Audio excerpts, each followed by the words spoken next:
오늘 말씀 로마서 7장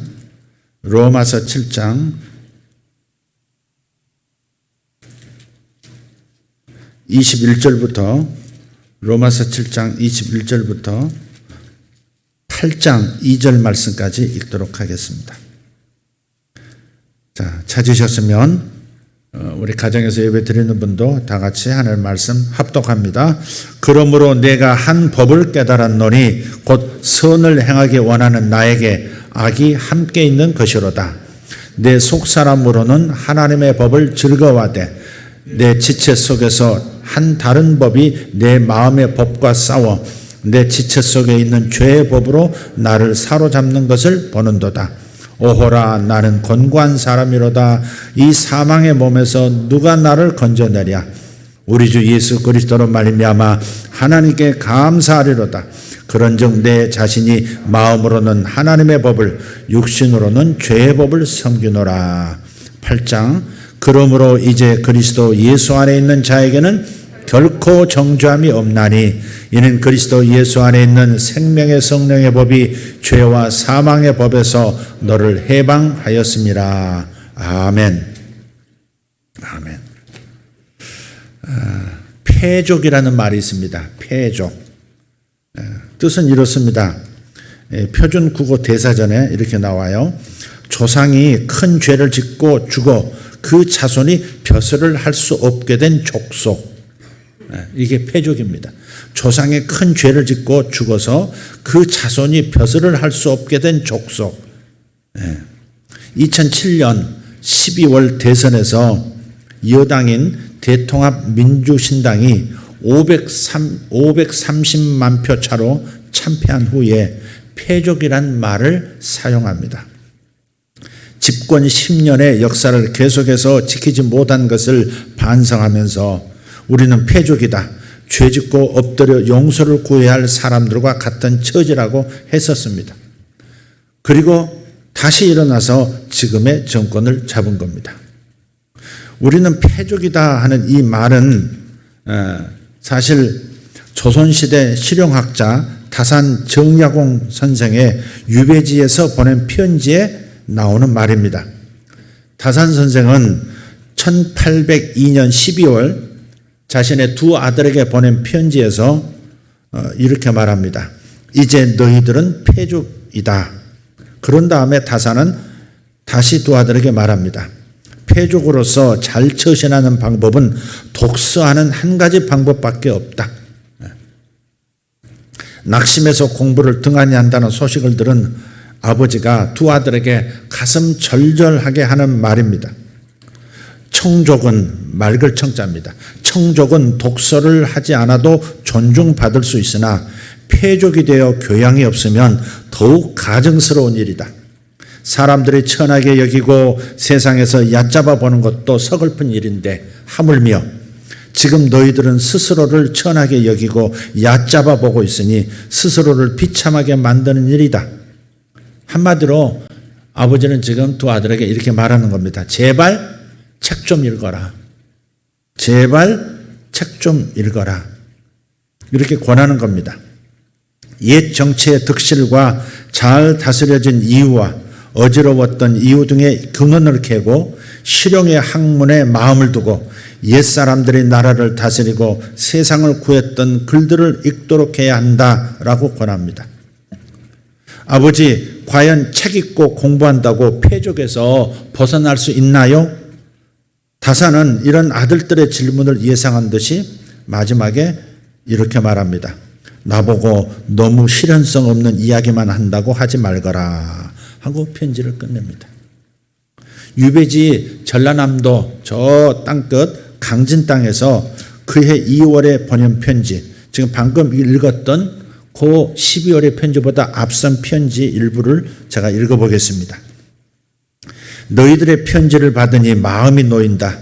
둘째 글씨체가 조금 좋아졌고 물리도 향상되었는데 나이가 들어가는 덕인지 아니면 열심히 공부하고 있는 덕인지 모르겠구나. 부디 자포자기하지 말고 마음을 단단히 먹어 부지런히 책을 읽는데 힘쓰거라. 그리고 초서나 저서하는 일도 혹시라도 소홀히 하지 않도록 해라. 패족이 되어 글도 못하고 예절도 갖추지 못한다면 어찌 되겠느냐. 보통 집안 사람들보다 100배 열심히 노력해야만 겨우 사람 축에 낄 수 있지 않겠느냐. 내 귀양살이 몹시도 고생이 크긴 하다만 너희들이 독서에 정진하고 몸가짐을 올바르게 하고 있다는 소식만 들리면 근심이 없겠다. 큰애가 4월 열흘께 말을 사서 타고 온다고 하였는데 벌써 이별할 괴로움이 앞서는구나. 1802년 2월 초일에. 가을을 천고마비의 계절이라고 하죠. 하늘은 높고 말은 살찌우는 계절. 하지만 사람은 독서를 통해서 마음을 그리고 정신을 살찌우는 계절이 가을이라고 알고 있습니다. 이렇게 옛 선인들의 말처럼 권고처럼 우리 성도들도 책을 읽으시기를 권합니다. 특별히 하나님의 말씀인 성경을 많이 읽으시기를 바랍니다. 한 번도 읽지 못한 분은 그냥 시작하십시오. 그냥 하루에 한 장씩 읽기로 그냥 시작하십시오. 그냥 일단 시작하면 또 가게 되어 있습니다. 말리길도 천리길도 첫걸음 떼고 가는 거 아니겠습니까? 성경을 읽기로 좀 결정하셨으면 좋겠어요. 어제 젊은 부부 가정을 신방하면서 제가 신랑이 믿음이 화끈하지 않는 것 같아서 미안하긴 한데 그래서 제가 그렇게 권했어요. 내가 볼 때 기도도 안 하는 것 같다. 그리고 믿음의 경험이 이렇게 없는 것 같다. 어려서부터 신앙생활을 했어도 믿음이 이렇게 경험되지 않은 믿음 때문에 그냥 이렇게 알고 있는 그냥 정보에서 움직이는 수준으로 가고 있는 것 같다. 그러니 내가 권한다. 매일 하루에 한 장씩 읽어라. 많이 2장, 석 장, 6개월에 1독하라, 2독, 1년에 2독하라 이런 말 안 하겠다. 그냥 하루에 한 장씩만 읽는다는 부담 없이 한 장씩만 읽어라. 그리고 5분만 기도해라. 그 5분도 사실 너한테는 길 거다. 한참 기도했는데 2분밖에 안 갔고 또 한참 기도했다고 눈 떠서 이렇게 시계 보면 또 3분 갔고 아마 그럴 거다. 그래도 5분 기도해라. 30분, 1시간씩 보통 기도하는데 그냥 너는 5분만 기도해라. 그렇게 시작해라. 그렇게도 말씀을 했어요. 여러분 성경을 꼭 읽으시기를 바랍니다. 결심하시고 시작하세요. 최근에 제 아내와 이런 대화를 나눈 것이 기억납니다. 아무개 집사가 아무래도 요즘 참 평안해 보여. 아니 이렇게 얼굴 봐도 가까이 있어도 말을 나눠도 복잡성이 없어지고 외부가 없고 이렇게 평안하다. 그랬더니 아내가 맞아요. 그럴 겁니다. 성경을 벌써 2번이나 읽었대요. 그러니까 은혜를 받고 깨닫고 변화가 있는 거죠. 그러더라고요. 그렇습니다. 하나님의 말씀을 진리를 접하면 변하게 되어 있습니다. 나는 나를 변하게 못합니다. 오늘 주제가 이겁니다. 나는 나를 변하게 할 수 없습니다. 오늘 뒷글에 적었잖아요. 맥스 루케이도 목사님의 은혜라는 책에서 그런 얘기를 하고 있는 거예요.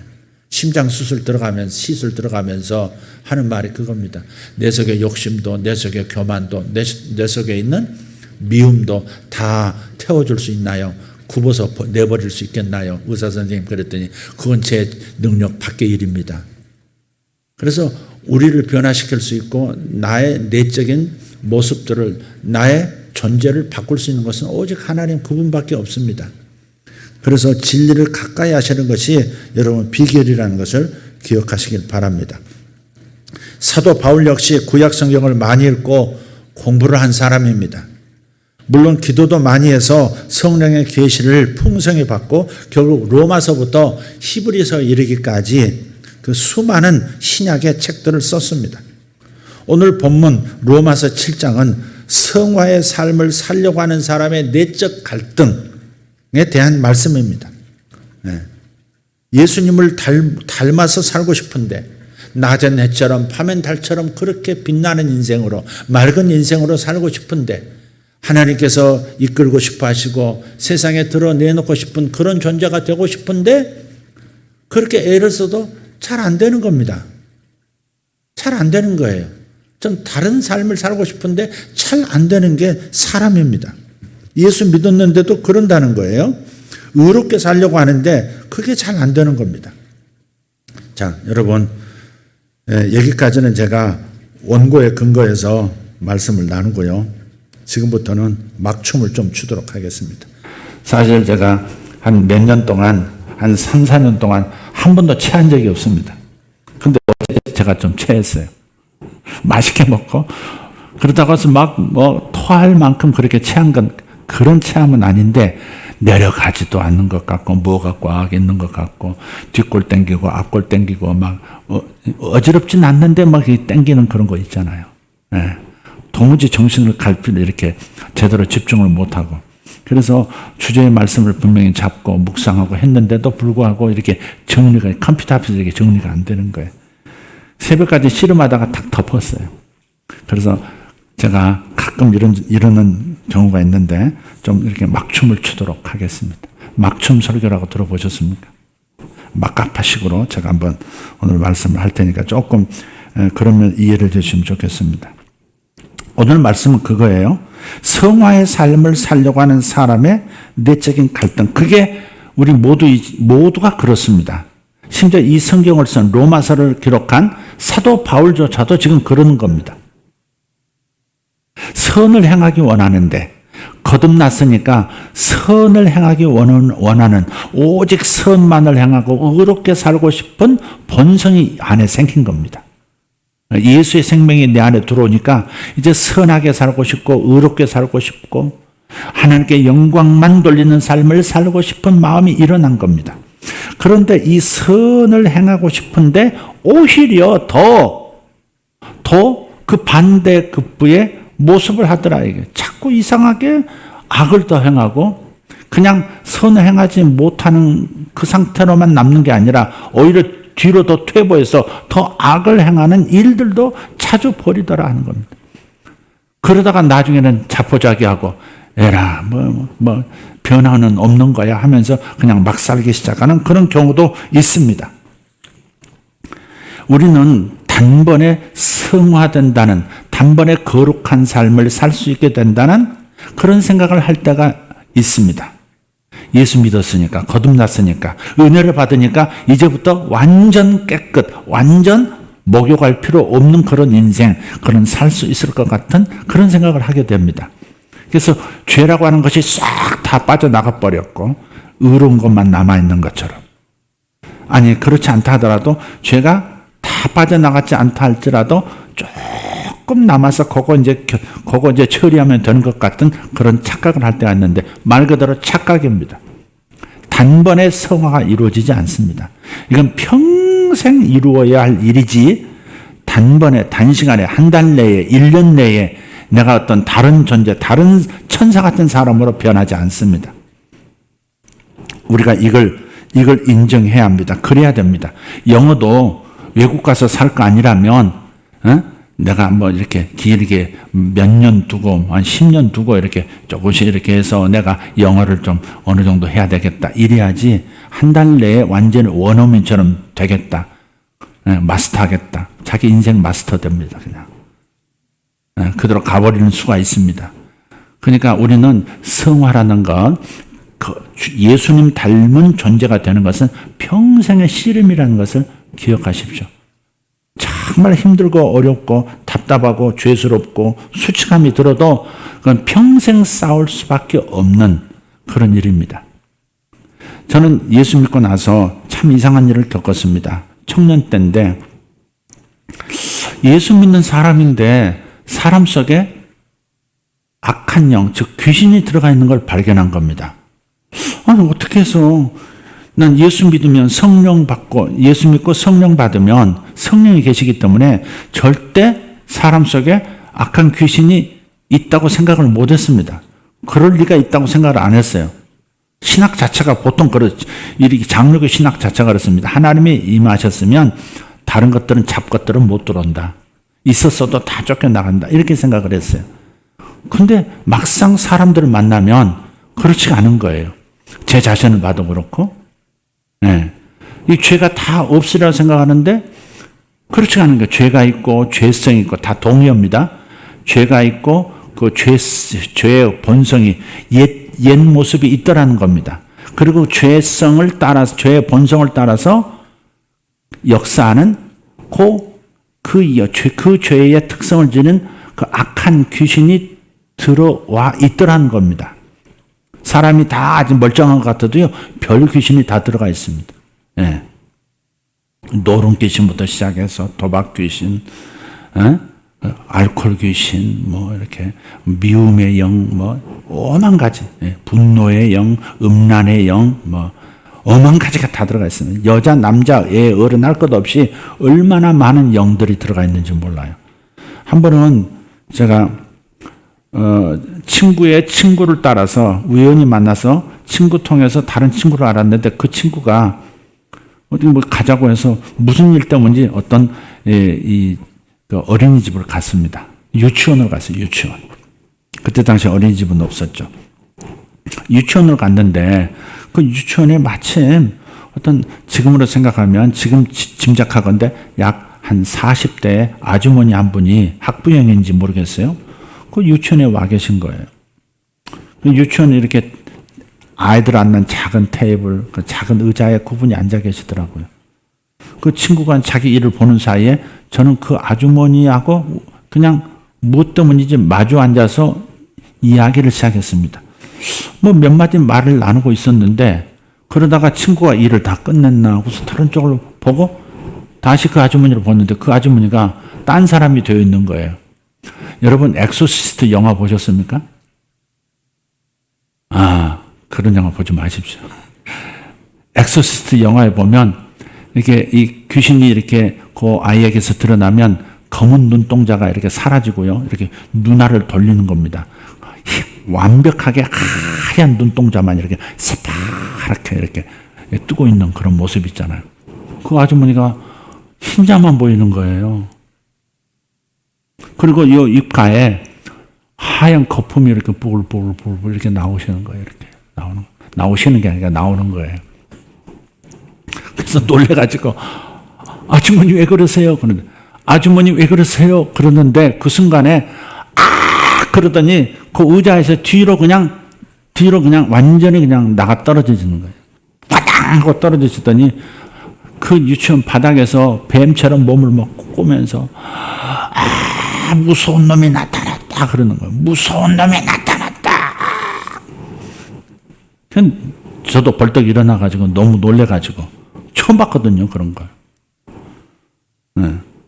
그분을 향해서 왜 그러느냐고 제가 입만 벌리면 더 괴로워하면서 막 이렇게 막 무슨 뭐 뜨거운 불을 막 갖다 붓는 것처럼 몸부림을 하는 겁니다.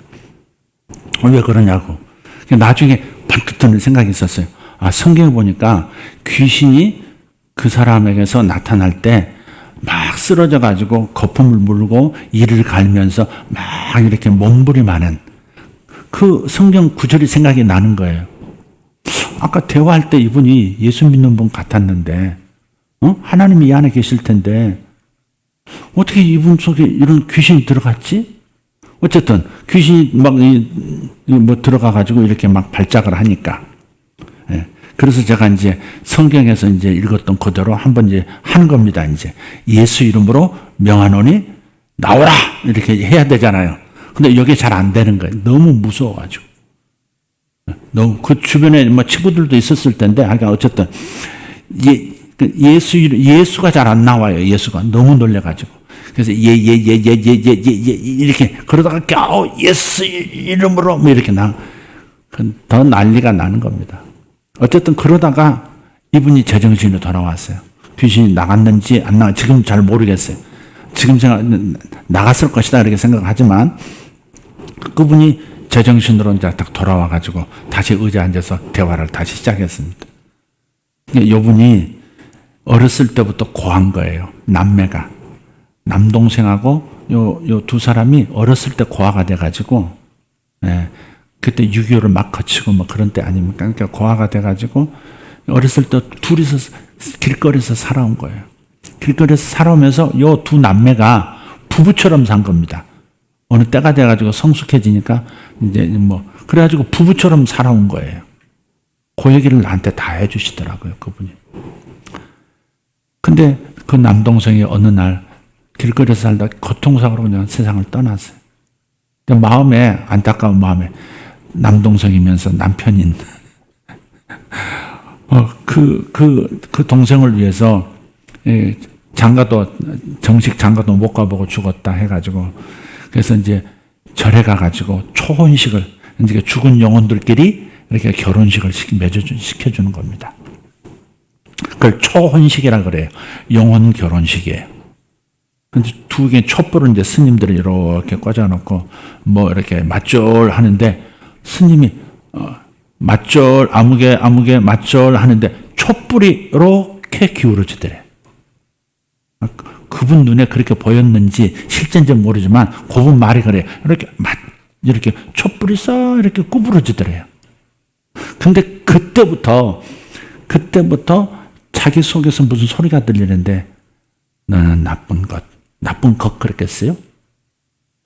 이 나쁜 여자, 뭐, 이렇게 하면서, 나 죽어버려. 너는 더러운 여자야. 뭐, 온갖 너는 사람을 죽인 사람이야. 뭐, 네 남정성을 네가 죽였어. 뭐, 너도 죽어버려. 이 자살에 대한 그런 끊임없는 그런 소음이 들리더라. 그런 소음 아니더라도 이렇게 밤에 자려고 하면 잘 수가 없다는 거야. 너무 속살거리는 소리가 들려서. 그러니까 잠을 못 자는 거예요. 죽어버려라. 너 같은 나쁜 것은 없다. 뭐 계속 뭐 레코드 틀어놓은 것처럼. 그러니까 잠을 못 자니까 항상 피곤하고 몽롱한 상태고. 그 낮에도 깨어 있다가 너무 지쳐가지고 잠을 못 잤으니까 깜빡 잠들고 이렇게. 그런 식으로 아주 오랫동안 살아오셨다는 거예요. 네. 아마 그때 귀신이 나갔으면 그분은 자유를 얻었을 겁니다. 그래서 제가 이제 그때도 그렇지만 그 이후로도 이상하게 하나님께서 저는 그런 그 축사, 귀신을 쫓아내는 그런 것들에 대해서 이해는 없었는데도 그 귀신이 들려서 그 속에 있던 귀신이 드러나는 그런 것들을 많이 경험했어요.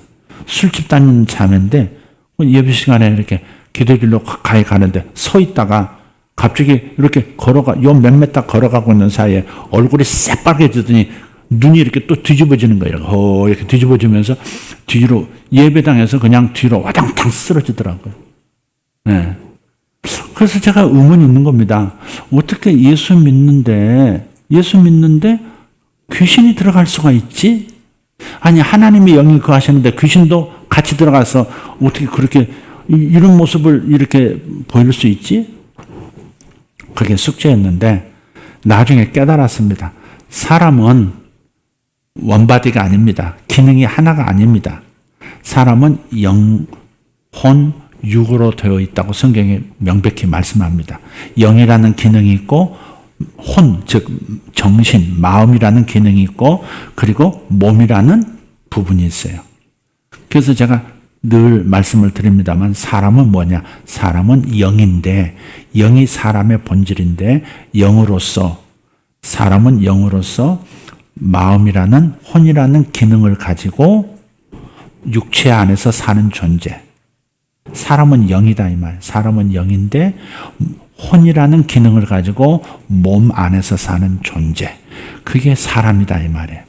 그래서 알았어요 제가. 성경 말씀을 쭉 읽고 계속 공부하다 보니까 알게 됐어요. 예수 믿고 용서받고 깨끗이 의롭다함을 받고 그런 다음에 깨끗해진 그 영 안에, 나의 영 안에 하나님의 영이, 성령이 들어가시는구나. 그러니까 성령은, 하나님의 영은 내 영 안에 거하시는 것이지 내 혼과 내 육체에는 옛 주인이 그대로 있더라 이 말이에요.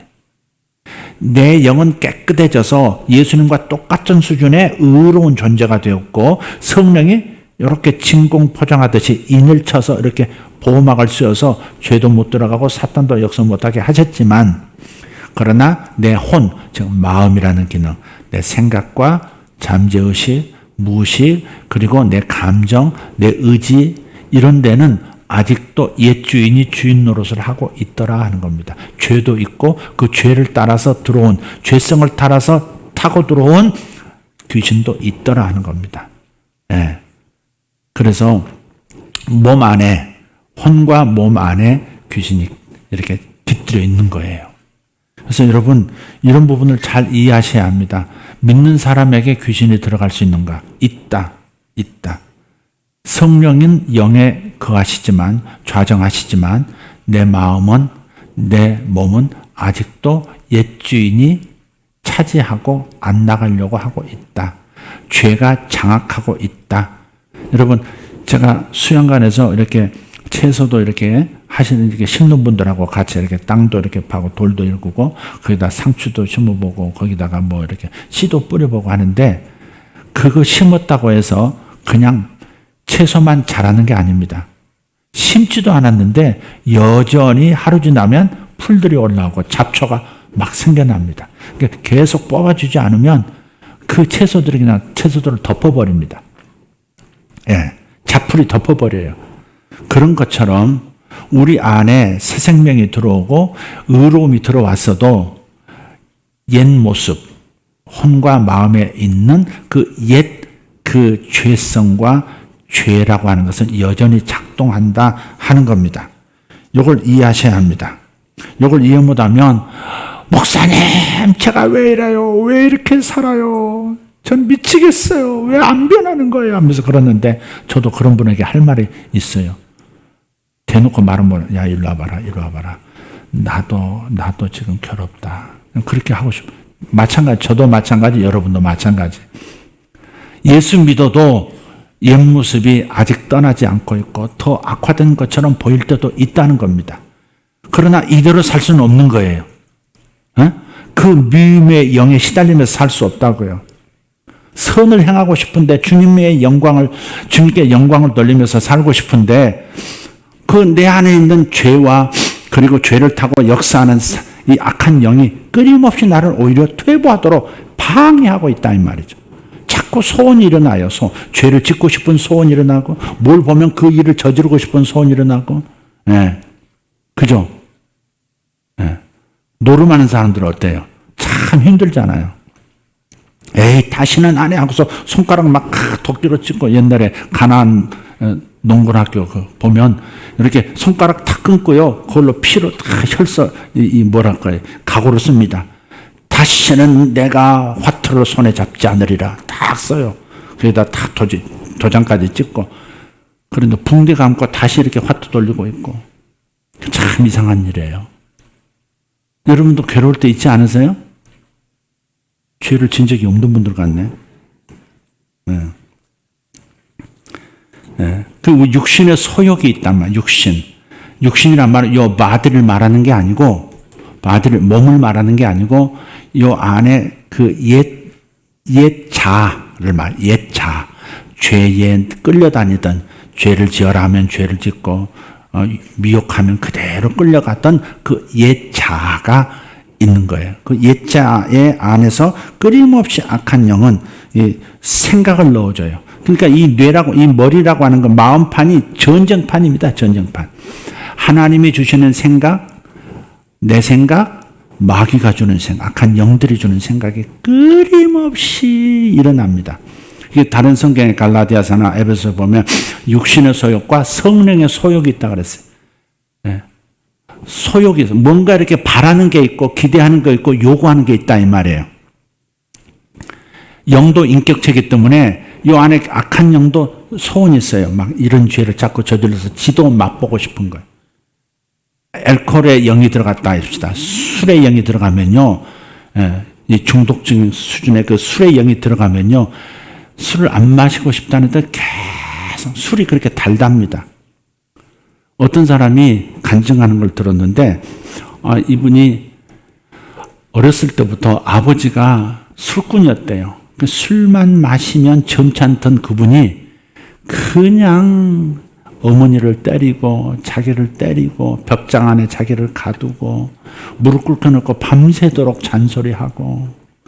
저는 그럽니다. 그렇게 밤새도록 아내 괴롭히고 자식들을 무릎 꿇혀놓고 잔소리하고 또 한 얘기 또 하고 한 얘기 또 하고 그런 사람들은 약을 풀어라. 그러죠. 약을 풀어라. 무슨 수면제를 좀 드려라. 이렇게. 맥주도 드리고 뭐 막걸리도 드리면서 거기다가 좀 약을 풀어라. 좀 주무시게. 그게 지혜지 밤새도록 왜 이게 시달립니까? 뭐 때문에? 제가 틀렸어. 약 푼단 말이 이상합니까? 농약 아닙니다. 약을 좀 풀어요. 그래서 그냥 이놈아 나는 간다 이렇게 해서 그 고비를 넘겨야지 뭘 찬소리를 계속 듣고 있습니까? 그런 가정 손 들어봐요. 이혜리 성도는 왜 갑자기 그 순간에 머리를 만져? 그 집이 그래? 그러는 거 아니야? 강한 부정은 긍정인데? 그러지 않죠? 네. 그러니까, 이제, 어려서 보는 것이 그거였기 때문에 자기 마음에 나는 절대 술 안 마신다. 난 절대 아버지 같이 안 산다. 그게 이제 이 사람이 평생 목표야. 항상 인생의 슬로건이야. 나는 아버지 같이 안 된다. 아버지처럼 술 안 마신다. 아버지처럼 술 절대 안 마신다. 한 모금도 안 된다. 근데 군대를 갔어요. 자기가 군대를 갔는데 해병대인지 어딘지를 갔는데 거긴 또 거칠잖아요, 좀. 무슨 축제일이 있어가지고 그럴 때는 뭐 또 돈이 나와요. 또 돈이 나오고 먹을 게 나오고 떡도 나오고 막 이렇게 나와가지고 파티를 엽니다. 군대에서도 파티를 여는데 쭉 앉아가지고 먹을 거 놓고 빠질 수 없는 거 소주를 쫙 돌려놓고 바나 뚜껑에다가 쫙 술 칼칼칼 부어가지고 쫙 위하여 푹 마시고 지금 막 생각이 나고 막 감동이 되는 분들은 이상한 분들입니다. 넘기고 막 이러는 상황인데 고참이 이제 신병 들어왔으니까 야, 너 손 한 잔 받아. 그래서 이리 와. 그래서 병장 아무개 일병 아무개 뭐 이렇게 딱 하는데 이놈이 와야 되는데 안 오는 거라. 이 사람이 안 가는 왜 술을 안 마시기로 작정했거든. 못 마십니다. 아니 이 새끼가 죄송합니다. 오늘 막 춤춘다 그랬지. 아니 이 새끼가 어디서 겁대가리 없이 어디서 안 받아. 고참에 술을 안 받아. 못 먹습니다. 못 받습니다. 죄송합니다. 못 받습니다. 못 먹습니다. 그러니까 이제 밑에 상병들 이렇게 다 시켜가지고 상병 1명씩 저 새끼 잡아 해가지고 사제를 붙들고요. 어디 가가지고 깔때기 있잖아. 이렇게 석유 이렇게 불 때 이렇게 주둥이는 넓고 저 들어가는 입구는 이제 좁은 그 깔때기를 어디서 가져와가지고 사지를 잡고 머리도 잡고 입을 벌려가지고요. 깔때기를 여기다 꽂아가지고 소주를 병채 막 부은 거예요. 그런데 그러니까 코를 막고 코도 막고 이제 막 안 먹을 수 없도록 만드니까 처음에는 내뱉었는데 코를 막으니까 마시는데 그 술을 난생 처음 소주를 먹는데 그렇게 달더래. 그렇게 술이 술술술술술술술술술술술술 내려가더래요. 그 다음부터 앞장서서 술을 이렇게 찾고 그랬다는 거예요. 그리고 군대 제대하고 나서 나중에 어쩌다 직장도 다니고 하면서 이렇게 결혼을 했는데 결혼하고서 자기가 어느 순간에 술을 마시고 아내를 패는 사람이 되더래요. 아내를 괴롭히고 아내를 막 심하게 때리고 그 이해가 안 되는 거예요. 그렇게 술도 입에 안 들겠다고 했던 내가 돌이켜보니까 어쩌면 그 처음 술을 맛보는 그 순간에 술이 그렇게 달더냐. 회가 달다는 사람도 있습니다. 회가 달다. 그런 분 계세요? 회가 달다. 회가 달면 어떤 목사님 한 얘기입니다. 회가 달면 그날은 회가 배로 맥힌대. 이 달면 더 이제 먹게 되는 거 당연한 거죠. 근데 이 사람은 처음 술을 접했는데 술이 그렇게 달더라는 거야. 그러니까 이게 그때 깨달았대. 내 안에 아버지가 사시는구나 그랬대. 내 안에 아버지가 사시는구나. 아버지 귀신이 들어갔다 그 말이 아니에요. 네, 상징적인 얘기입니다. 아버지가 내 안에 사는구나. 그걸 알았대. 네. 그래가지고 이분이 막 괴로운 거예요, 이제. 괴로운 거예요. 그런 예수 믿었으니까 간증도 하는 거 아니겠어요? 네. 근데 사도 바울도 지금 그러는 겁니다. 사도 바울이 선을 행하기 원하는 나에게 죄가 함께 있는 것이다. 그런 표현을 써요. 우리 로마서 7장을 보면 오늘 읽었던 본문 앞뒤로 조금 더 보도록 하겠습니다. 15절을 보면 그렇습니다. 내가 행하는 것을 내가 알지 못하노니 이해가 안 된다 그 말이에요. 나를 봤을 때 내가 이해가 안 된다. 내가 행하는 것을 내가 알지 못하노니 곧 내가 원하는 것은 행하지 아니하고 도리어 미워하는 것을 행함이라. 아니 원하는 것을 행하지 않는 수준으로 멈추는 평균으로 멈추는 게 아니라 오히려 퇴보해서 내가 절대 원하지 않는 악을 오히려 더 행하게 되더라. 지금 예수 믿고 성령 받은 방언도 그냥 줄기차게 하는 난데 어째서 이런 일이 생기느냐 이거 이해가 안 된다. 내가 행하는 것을 내가 알지 못한다. 이해가 안 된다. 그런 말이에요. 그래서 깨달아요. 16절. 만일 내가 원하지 아니하는 그것을 행하면 내가 원하지 않는데 이상하게 자꾸 그 짓을 하고 있는 이 나를 보면서 절망할 때 하는 말입니다. 내가 원하지 아니하는 그것을 행하면 내가 이로써 율법의 선한 것을 시인하노니. 율법의 선한 것. 율법은 선한. 율법은 뭐 하지 말아라. 미워하지 말아라. 살인하지 말아라. 도적질하지 말아라. 탐욕 부리지 말아라. 효도해라. 뭐 이런 게 나오잖아요. 그런데 그렇지 않더라. 선을 율법을 지키기 원하는데 자꾸 나는 악을 행하더라. 율법은 선한 것이구나. 영적인 것이구나. 그런 율법은 하나님께로부터 왔으니까 율법은 신령한 거예요. 네. 이제 그 말을 하고 있는 거예요. 율법이 악한 게 아니라 율법은 선한데 내 속에 무언가가 자꾸 그쪽으로 나를 끌고 가는구나. 내 뜻대로 살지 못하도록 방해 공작을 하고 있구나. 지금 그것을 이제 이해하는 겁니다. 17절. 이제는 그것을 행하는 자가 내가 아니요 내 속에 거하는 죄니라. 야, 이 구절을 잘못 읽으면요 지독한 합리화입니다.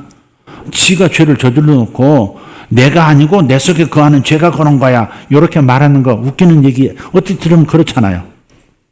내가 죄를 저지른 게 아니야. 내 속에 있는 귀신이 그런 거야. 내가 그런 게 아니야. 내 속에 있는 죄성이 그런 거야. 나하고 죄를 분리시켜서 얘기하는 거예요. 그럼 분리를 시켜야 합니다. 여기서 선을 행하기 원하는 나는 거듭난 내 영혼이 그런 선한 의지를 가지고 선한 일을 하고 싶어 하는 거예요. 그런데 나의 옛자, 내 마음과 내 육체 안에 거하는 내 내적 상태는 죄성을 타고 들은 악한 영, 악한 귀신이 역사하고 있기 때문에 뭐 해요? 자꾸 다른 쪽으로 가는 거예요. 선을 행하기 원하는데 반대로 가요. 술 안 마시기 원하는데 자꾸 술이 땡겨요. 술이 달아요. 게임이 고파요. 막 이런 거 있잖아요. 네. 그런 것들이 이제 역사하고 있는 거예요. 그걸 이제 깨닫는 겁니다. 아하.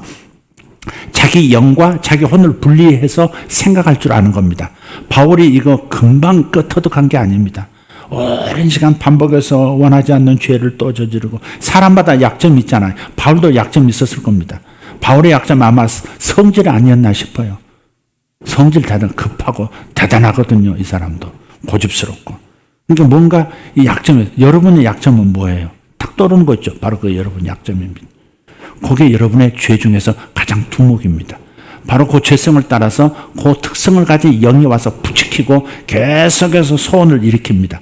죄를 짓는 소원, 악을 행하는 소원을 일으킵니다. 마음은 거듭난 내 마음은 하나님의 뜻을 따르고 싶은데 오히려 반대로 일을 일으키는 그런 소요를 일으킨다 이 말. 네, 여러분 같이 뭔가가 살고 있는 것처럼 그러는 거예요. 여러분 여러분 결혼하신 분들 생각해 보세요. 아내가 집에 들어오면 결혼해서 아내가 가정에 있으면 조용히 있습니까? 말도 안 하고 잔소리도 안 하고 바라는 것도 없고 기대하는 것도 없고 그럽니까? 유진아, 정집사라고 해야 되나? 유진아, 어떠냐 너는? 오동춘에게 말 안 하고 다소곳하고 말없이 서방님 원하신 대로 하시와요. 그런데 근데 갑자기 고발이 올라오네. 다 있습니다. 내 안에 저만 그런 줄 알았습니다. 제 안에만 가만히 있지 않고 기대하는 게 있고 원하는 게 있고 요구하는 게 있고 잔소리도 하는 게 있고 그러지 말아요. 이거 좀 도와줘요. 이런 소리 나만 그런 줄 알았더니 아니 다 그렇더라고 다.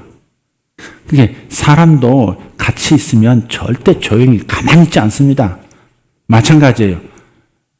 영도 마찬가지야. 하나님의 성령도 그리고 악한 영도 귀신도 마찬가지. 사람 속에 들어와 있으면요 끊임없이 요구합니다. 그 악한 영의 그 특성을 따라서 요구합니다. 혈기가 있으면 계속 화를 내도록 저놈새끼 한 대 쳐버려. 뭐 그러고 막 욕 한마디 해. 뭐 이러면서 끊임없이 좀 진하게 해봐. 욕. 좀 더 강하게. 좀 더 강하게. 계속해서 이거 부추깁니다. 근데 성령은 어떠세요? 거룩하신 영이고 하나님이시니까 항상 용서해라. 항상 온유하게 대해라. 그냥 네가 이해해라. 네가 양보해라. 더 친절하게 대해라. 다 책 묻지 말고 오히려 축복해주고 밥 사줘라. 막 이런 소욕이 끊임없이 일어나. 그래서 여기가 전쟁터라는 겁니다. 사도 바울이 머리가 터질 지경이었던 모양이에요. 절대 이 죄를 저지르고 싶었는데 자꾸 이상하게 자기도 모르게 화가 나고 자기도 모르게 남을 지적하고 자기도 모르게 그냥 분열이 일어나게 만들고 그것 때문에 너무 괴로웠던 것 같아요. 그래서 뭐라 그래요? 내가 원하는 바 19절 내가 원하는 바 선은 행하지 아니하고 도리어 원하지 아니하는 바 악을 행하는도다. 18절도 마찬가지. 내 속에 곧 내 육신에 몸을 말하는 게 아니라 옛 자아를 말하는 거예요. 나라고 하는 그 옛 자아 안에 선한 것이 거하지 아니하는 줄을 아노니 그랬어요. 그러니까 옛 자아는 건질 게 없어요. 고쳐서 쓸 게 없어요. 옛 사람은 죽여야 되는 것이지 고쳐서 쓸 수 없어요. 예. 그러니까 둘은 이해하라는 말. 내 속에 하나님의 영광만을 위해서 거룩하게 살고 싶어하는 본성이 있다는 것과 동시에 내 마음과 내 감정 안에 내 몸 안에 반대로 오히려 죄를 짓고자 하는 옛날 본성이 여전히 펄펄 살아서 역사하고 있다. 이 둘을 다 인정하라 이 말이에요. 그리고 이 둘은 끊임없이 평생 동안 싸울 것이다. 내 생각, 내 선택을 차지하려고, 내 결정을 차지하려고 선을 행할 것인가, 악을 따를 것인가, 성령님을 따를 것인가, 아니면 이 악한 영의 속삭임을 따를 것인가에 대한 그 끊임없는 이쪽에서 요구하고, 이쪽에서 요구하고, 이쪽에서 요구하고, 이쪽에서 요구하고. 하나님 정실부인, 하나님 첩이, 뭐 그러듯이 이쪽에서 이렇게 하세요. 아니에요, 우리 아들을 챙겨주세요. 내 아들부터 챙겨하셔야죠. 아니요, 내 아들을 챙기세요. 이러듯이. 그래서 이게 끊임없이 선택해야 한다는 그 쓰라린 그 아픈 전쟁이 평생 동안 있다, 이 말이에요. 평생 있습니다. 그래서 이것도 단번에 변화가 되는 것이 아니고 점점 더 내가 성령을 쫓아 행하고 성령께서 감동 주신 대로 순종하고 하는 자기를 부인하고 진리를 따르고 성령께서 하시는 감동을 따라서 자꾸 순종해서 나가다 보면 어때요?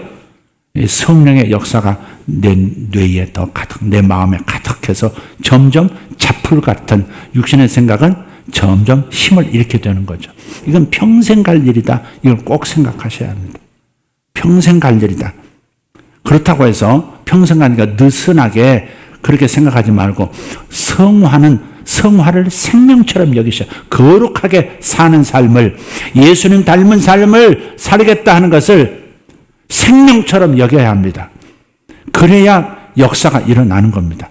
성령이 아무리 도와주고 싶어도 내가 거기에 반응을 보이지 않으면 성령은 어느 순간에 목소리를 점점점 침묵하시기 시작해요. 목소리를 내지 않으세요. 감동도 안 주시고 역사도 안 일어나고. 구약 성경에 보세요. 사울이라고 하는 왕이 끊임없이 하나님께 불순종하고 끊임없이 성령의 그 선제를 통해서 주시는 하나님의 명령을 거절하니까 어때요? 나중에는 하나님과의 교제가 멀어져서 끊어져 가지고 감동이 없습니다. 꿈으로도 하나님의 음성이 없고 선지자로도 말씀이 없고 자기 기도할 때도 무슨 감동이 없고 결심도 안 서고 선하게 살고 싶다, 의롭게 살고 싶다, 하나님 뜻대로 살고 싶다는 그것도 점점 없어져 버리고 결국은 전쟁터에서 그냥 미혹의 영에 사로잡혀서 그냥 죽지 않습니까? 자살하지 않습니까? 네. 칼로 탁 자기 가슴에 두고 차마 자기가 찌르지 못하니까 야 이리 와봐, 나 좀 뒤에서 눌러. 그래서 다른 사람도 끌어들여서 자기가 죽지 않습니까? 그러니까 이게 우리 속에 있는 전쟁이 있다는 것, 그리고 이것은 평생 간다는 것, 그렇다고 해서 느슨하게 뭐 자는 대로 살아보지 이렇게 해서도 안 된다는 것, 목표를 정하고 더 의롭게 살려고 하는 선을 행하기 원하는 그 마음을 가지고 성령이 감동을 주시는 대로 자꾸 따라가려고 해야 한다는 겁니다. 그럴 때 내가 성화의 과정을 이루고 거룩한 삶의 존재로 점점 성장하는 겁니다. 그러나 이 땅에 사는 동안은 완벽하게 거룩한 사람은 없다. 완벽하게 예수님 닮을 수 있는 사람도 없다. 이것도 인정합니다. 그러나 그럼에도 불구하고 그 방향으로 가려고 끊임없이 순종하려고 애써야 할 줄 믿습니다. 20절 만일 내가 원하지 아니하는 그것을 하면 이를 행하는 자는 내가 아니요. 여기서 내라는 말은 구원받은 나, 생명을 얻은 나, 새로운 본성으로서의 나예요. 예수 의식이에요. 내가 아니요. 내 속에 거하는 죄인이라 그랬어요. 그러므로 내가 한 법을 깨달았노니 법칙을 깨달았노니 선을 행하기 원하는 나에게 악이 함께 있는 것이로다. 그래요. 내 영은 성령이 계시지만 내 마음, 내 옛 자아에는 악한 영이 있다. 내 속사람으로는 하나님의 법을 즐거워하되 내 지체 속에서 다른 한 법이 자꾸 죄를 지을 수밖에 없도록 자꾸 충동하고 요구하는 그 어떤 것이 내 마음의 법과 싸워서 내 지체 속에 있는 죄의 법으로 나를 사로잡는 것을 보는도다. 그래서 24절에 바울이 너무 괴로워서 너무 오라 나는 공고한 사람이로다. 여기 다른 말로 하면 비참한 사람. 오라 나는 공고한 나는 비참한 사람이 되었구나. 아니 예수 믿는다는 내가, 아니 사도라는 내가, 선교사인 내가 어떻게 이렇게 살 수가 있나. 비참하다 이게. 여전히 똑같은 죄를 또 저지르고 회개하고 다시 가서 또 저지르고 회개하고 또 저지르고 뭐 이런 반복된 이 상황 속에서 너무 비참하다는 거예요. 이 사망의 몸에서 누가 나를 건져내랴. 이 사망의 몸이 뭐예요? 바로 옛사람, 옛자. 이게 사망의 몸인 거예요. 여러분 몸하고 마음하고 각각의 다른 기능 같지만 연결되어 있잖아요. 같은 생각을 같은 강한 감동으로 반복해서 자꾸 느끼고 생각하면 뇌의 가소성이라고 해서 뇌론이 새롭게 형성이 되잖아요. 육체가 변하는 거예요. 뇌가 변해요. 마음을 같은 방향으로 자꾸 반복해서 생각하고 같은 감정을 갖고 같은 느낌으로 자꾸 된다 하면 된다고 하는 어떤 뇌론이 형성되면서 몸도 신체도 변하는 거예요. 자신감 있고 얼굴이 빛나고 행동 거지가 달라지고 힘있게 걷고 말하는 것도 다르고 목소리도 달라지고 막 그러는 겁니다. 예. 반대로 안 돼. 너는 안 돼. 너는 가치 없는 존재야. 너는 쓰레기야. 막 계속 이런 생각을 반복해서 하고 그런 느낌으로 살면 뇌도 그렇게 위축이 되고 그러면서 얼굴 모습, 표정도 달라지고 몸도 달라지고 다 달라지는 거예요. 삶의 모든 것이 다 떨어지는 낙엽처럼 갈색으로 변하는 겁니다. 그래서 오라 나는 공고한 사람이로다. 이 사망의 몸에서 이 사망의 몸 할 때 로마에서 이 용어는 이런 겁니다. 옛날 로마에서 십자가형이 제일 무서운 형벌입니다. 십자가형이 가장 흉악한 뭐 이렇게 역적질을 했다든 다시 말해서 구테타 이렇게 했다든 이런 사람들 웬만한 강도도 십자가에 달아서 죽이지 않아요. 황제를 시해하려고 했다든지 로마를 전복시키려고 했다든지 한 국가적인 큰 대역죄를 지은 사람들이 대개 십자가에 달려 죽습니다. 예수님은 내가 왕이다 그랬으니 황제가 보기에 어때요? 아니 황제가 계시는데 빌라도가 총독이 볼 때 아니 황제가 로마에 살아 계시는데 지가 왕이야? 그래. 그래서는 십자가로 몰아서 대제사장과 함께 십자가 몰아서 죽여버린 거 아닙니까? 네? 그래서 이 사망의 몸에서는 이 십자가가 가장 무서운 형벌이지만 더 무서운 게 하나 있어요. 그게 뭐냐면 여러분 똥통에 빠져보신 적 있으십니까? 옛날에 저는 한번 빠져봤습니다. 아주 어릴 때 한 6살, 5살, 6살 때 재래식이잖아요. 재래식인데 깊지만 거기에 쌓이고 주인도 싸고 전세자도 들어와서 월세자도 와서 싸고 싸가지고 공동 그 변소에 이렇게 변이 이렇게 거의 아구까지 셀 때가 있습니다. 어리니까 가서 혼자 볼일을 보다가 발을 헛디뎌 가지고 발이 쑥 빠진 거예요. 발만 빠졌어. 발만 한번. 그래가지고 얼마나 맞았는지 몰라, 어머니한테. 아버지 만나러 가려고 새 옷 착 입혔는데, 그래서 뭐, 똥통에 빠졌으니 시간은 급하고, 그러니까 볼기장을 맞았던 것 같아요. 근데 이 똥똑이라 그러거든요. 오늘 좀 이해하시면, 정선된 언어가 아니라서, 이 똥똑이라고 하는 것이 굉장히 독해서 이렇게 정말 옛날에 암살하려고 하는 사람들이 변소에서 이틀도 참고 살도 참고 똥침 그 암살 대상자가 나타날 때까지 화장실에 숨기도 하고 그러거든요. 그런 영화도 있고. 예, 근데 거기서 한번 나오면 이 똥똑이 오르면 아주 고생하고 심지어 죽기도 한다 그러잖아요. 팔다리 자르기도 하고. 똥똑이 무서운데 더 무서운 게 시독입니다. 시독. 시체에서 나오는 독이 가장 무섭다는 거예요. 근데 로마의 형벌가운데 어떤 형벌이 있냐면 죽은 시체를 가져다가 이렇게 마주보게 하고요. 마주보게 하고 묶어버려요. 이렇게. 아래서부터 위까지 쫙 묶어버리는 거예요. 네. 토종 딱 배 갈라가지고 거기 찹쌀 넣고 뭐 당귀 넣고 뭐 인삼 넣고 막 그렇게 하나로 딱 실로 묶어가지고 쌈듯이 딱 이렇게 붙여가지고 이렇게 묶어버리는 겁니다. 그럼 그 시체에서 나오는 독이 있잖아요. 시독. 그게 잠식당하면서 사람이 죽어가는 겁니다. 이게 아주 무서운, 고통스럽고 더럽고 그런 그 형벌입니다. 이 말이 바로 그 말입니다. 이 선을 행하기 원하는 나, 하나님 뜻대로 살고 싶은 나, 하나님의 뜻대로 하나님께 영광만 돌리면서 하나님을 기쁘시게 하는 삶을 살고 싶은데, 그런데 발목을 잡고 오히려 더 죄를 짓고 하나님에게서 멀어지게 하는 무언가가 내 속에서 역사하고 있는데 이 몸이 사망의 몸이라는 거예요. 마치 시체에 묶여 있는 것 같다는 거예요. 지금 자기가. 이거 뗄래야 뗄 수 없이 그냥 시체하고 같이 사는, 그 시체에서 나오는 죄도 악한 영의 독을 끊임없이 영향받으면서 사는 자기 자신. 그래서 비참하다는 거예요. 이 시체로부터 나를 좀 떼어내줄 사람이 누가 있겠느냐. 지금 탄식하고 있는 겁니다. 오라 나는 비참한 사람이로다. 이 죽음의 몸에서 누가 나를 건져내랴. 극도의 우울증을 보이는 고백입니다.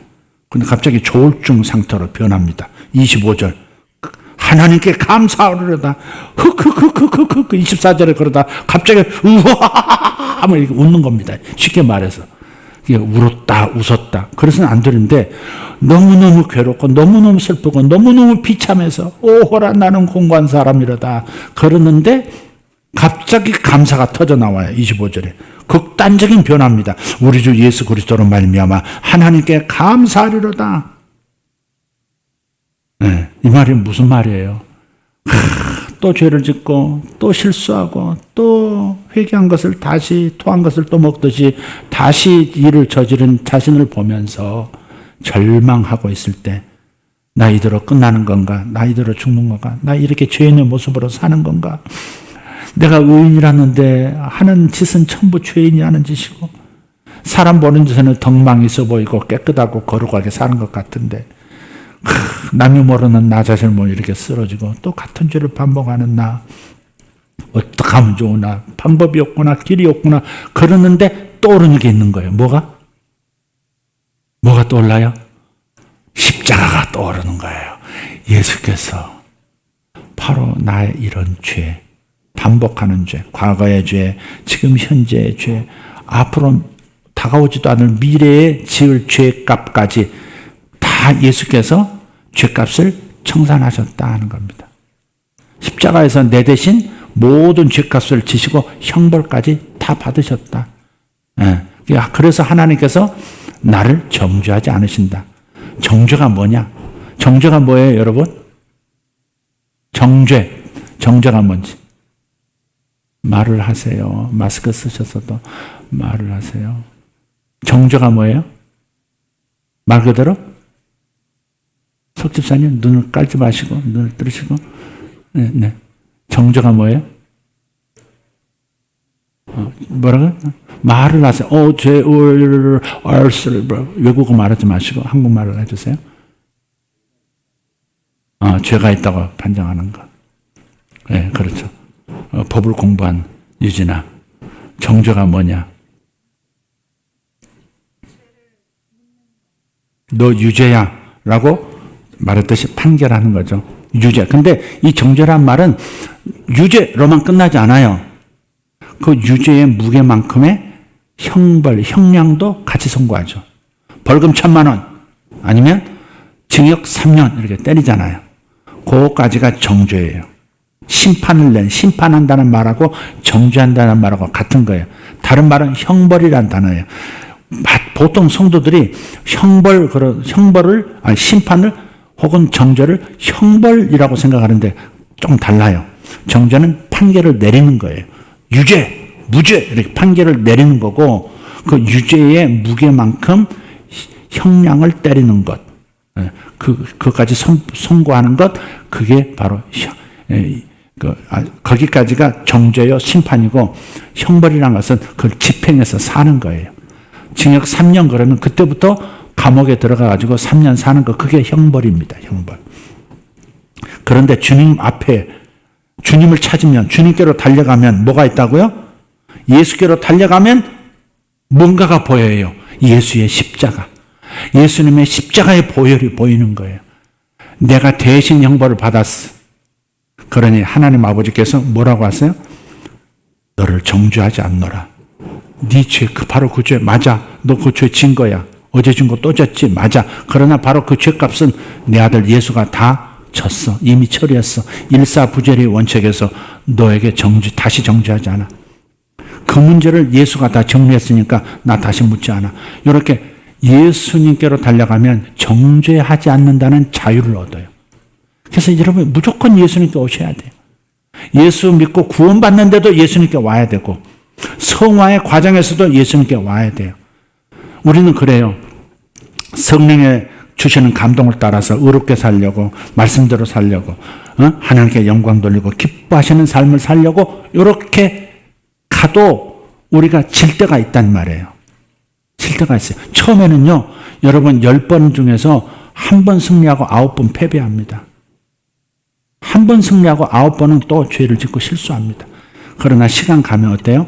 점점 더 순종의 그 폭이 넓어지면서 2번 승리하고 8번 패배하고 그러다가 또 한 해 지나고 나면 5번 승리하고 5번 패배하는 때가 오고 그 반대로 8번 승리하고 2번 패배하는 때가 또 옵니다. 이해가 되십니까? 그래서 여러분 무조건 예수님에게 가야 합니다. 사도 바울은 어디서 희망을 찾았어요? 우리 주 예수 그리스도로 말미암아 하나님께 감사하리로다. 왜? 8장 1절에 그러므로 이제 그리스도 예수 안에 있는 자에게는 결코 정죄함이 없느니 다시는 결코예요. 단 한 번도 비뚤어지지 않고 그대로 용서하시고 정죄하지 않으신다는 거예요. 그러니까 우리가 다시 일어나는 거예요. 우리가 죄를 지으면 그걸 어떻게 해야 돼요? 예수님께 달려가서 sorry 이렇게 한 다음에 다시 도전 이렇게 가야 되는 겁니다. 온유하기로 했지. 절대 화 안 내기로 했지. 그래 이것이 주님 기뻐하시는 길이지. 아멘 하고서는 화 안 내는 거하고 다시 출발해요. 근데 넘어졌어요. 그러면 주님께로 빨리 달려와서 sorry 회개해야 된다. 저는 제가 실수했습니다. 주님 주신 힘을 사용하지를 못했습니다. 불순종했습니다. 딱 인정하고 그러나 주님께서 그걸 문제 삼지 않아요. 이미 죄값을 치렀기 때문에 그래 다시 해봐. 알겠습니다. 도전 또 나가는 겁니다. 우리는 이렇게 사는 거예요. 자 그래서 주님께서 정죄하시지 않는 걸로 끝나지 않아요. 이게 첫 번째 복이요. 예수께 달려가는 자의 받을 첫 번째 복이고요. 두 번째 그냥 정죄하지 않고 용서만 하시는 것이 아니라 그렇게 살아낼 수 있도록 힘을 주시고 새 마음을 주세요. 2절 8장 2절 같이 읽어요. 이는 그리스도 예수 안에 있는 생명의 성령의 법이 죄와 사망의 법에서 너를 해방하였습니다. 계속해서 성령은 생명을 주신다는 거예요. 해낼 수 있는 힘을 주시고 해내려는 마음을 주시고 아멘. 여러분 안에 성령이 계신 걸 기뻐하십시오. 그래서 예수께로 달려가는 자는 반드시 용서하시고 정죄하지 않는 복이 임할 뿐만 아니라 더 나아가서 그냥 죄만 용서하시는 분으로 끝나지 않고 죄를 이길 수 있는 힘 그리고 승리할 수 있는 마음을 우리에게 다시 부어주시고 다시 도전할 수 있는 능력을 부어주시는 것입니다. 이것이 우리 생애에서 가장 중요한 숙제가 되어 있습니다. 이제 구원은 받았습니다. 지금 죽어도 여러분은 천당은 갑니다. 아멘. 여러분이 지금 죄를 짓는다고 해서 천당에서 그냥 돌아가. 너는 못 들어올 자격 없어. 이 미련한 다섯 처녀야. 이러면서 대하시지 않습니다. 한 번 구원 주신 구원은 영원합니다. 그러나 마음은 아직 구원받지 못했어요. 성화가 안 됐어요. 그리고 구원을 이루어 가야 돼요. 매일매일 예수의 마음을 내가 담아야 되고 매일매일 성령에게 순종하는 그런 날들이 이어져야 합니다. 성화를 이루어야 한다 그 말이에요. 성화를 안 이루면 어떤 일이 생겨요? 구원은 받았지만 자꾸 죄를 짓고 자꾸 반복해서 패배하고 반복해서 마귀를 순종하고 이렇게 되면 어떻게 돼요? 그러면 삶에서 자꾸 죽음 현상이 생기는 거예요. 어려움이 생기고 괴로움이 생기고 자꾸 불안하고 초조하고 염려와 두려움에 휩싸여서 분열이 일어나고 자꾸 남을 미워하고 죽이고 일어서고 싶은 마음도 일어나고 자꾸 그러는 겁니다. 그리고 그래서 이 땅에서 보상을 못 받고 축복을 못 받고 저주 현상이 일어나고 죽어서 영원한 세계에서도 상급이 없는 겁니다. 그러니까 우리는 지금 구원은 영혼의 구원은 받았으니까 마음의 구원을 이루기 위해서, 몸과 마음의 구원을 이루기 위해서 여러분 부지런히 성화를 생명처럼 여기고 예수님 닮은 삶을 살려고 하나님 앞에 결심하고 달려가는 여러분들 되길 바랍니다. 예수께서 넘어질 때 용서하실 뿐만 아니라 또 죄를 이길 수 있는 힘도 성령께서 불어 넣어주시니까 항상 예수께 달려가기를 예수 이름으로 축복합니다. 할렐루야. 아멘. 다 같이 기도하겠습니다. 하나님 감사합니다. 하나님 감사합니다. 여기 있는 성도들 하나님 각각의 싸우는 죄의 영역이 있고 악한 영역이 있습니다. 하나님 귀신도 쫓아내고 성령의 능력으로 죄성을 다스리고 순종하여 복을 받는 우리 성도들 되기를 원합니다. 위대하신 하나님 찬양합니다. 주님 오늘 이 시간 힘을 주실 줄 믿습니다. 정죄하지 않으시는 십자가 앞에서 정죄하지 아니하시는 아버지 하나님의 목소리를 듣게 하여 주시옵소서. 목소리를 지금 듣게 하여 주시옵소서. 나는 너를 정죄하지 않는다. 나는 너를 정죄하지 않는다. 나도 너를 정죄하지 않노라. 그러므로 가서 다시는 죄를 짓지 말라 하셨던 그 간음했던 여인을 향한 그 말씀을 붙듭니다. 아버지 우리 인생 살아오면서 많은 실수했고 많은 죄들을 저질렀고 지금도 저지를 때가 있습니다. 그러나 우리에게 길을 열어주신 하나님을 찬양하고 의지합니다. 예수님 나를 정죄하지 않으시고 내가 대신 형벌을 받았노라 선언해 주시고 그러므로 자유로운 마음을 가지고 가서 다시 한번 도전해서 승리하라고 말씀해 주시는 주의 목소리를 듣게 하여 주시옵소서. 이 시간 다 같이 한 목소리로 하나님 제게 성령 충만하게 해주셔서 죄를 이길 수 있는 힘과 죄를 이길 마음을 승리하고 싶은 마음을 불어넣어 주시옵소서. 통성으로 기도하겠습니다. 주여 감사합니다.